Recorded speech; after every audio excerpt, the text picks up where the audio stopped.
Hi,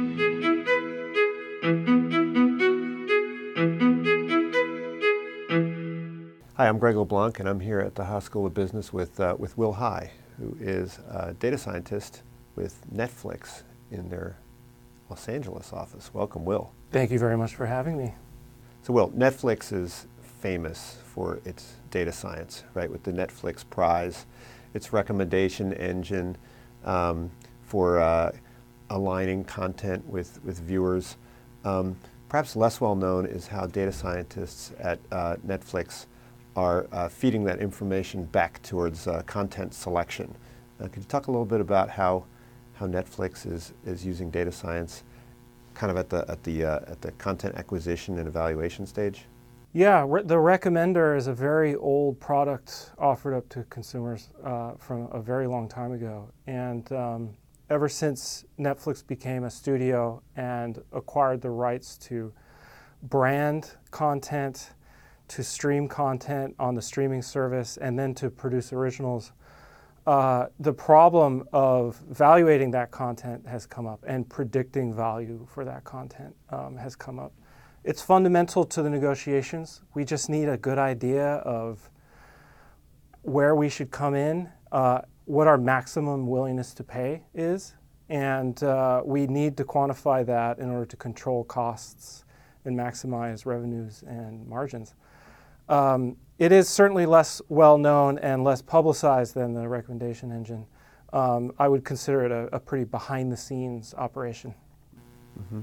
So even though Netflix started off sending out DVDs, which is kind of an old school business, it really is kind of a digital native company. I mean, the founders both they all have backgrounds in AI, and it makes Netflix different from all the other companies in Hollywood.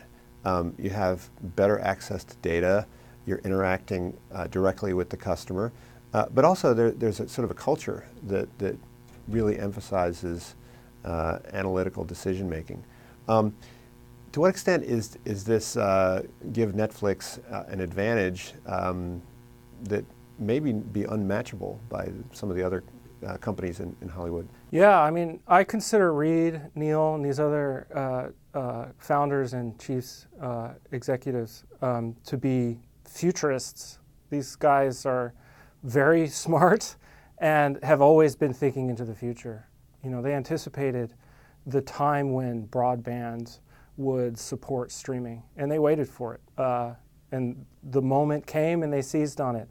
So I think they see things that others aren't necessarily looking for. They're thinking on horizons that are much longer than many others think on, and it's wonderful. And it does mean that Netflix has buy-in on analytics and data science and artificial intelligence from the very highest levels.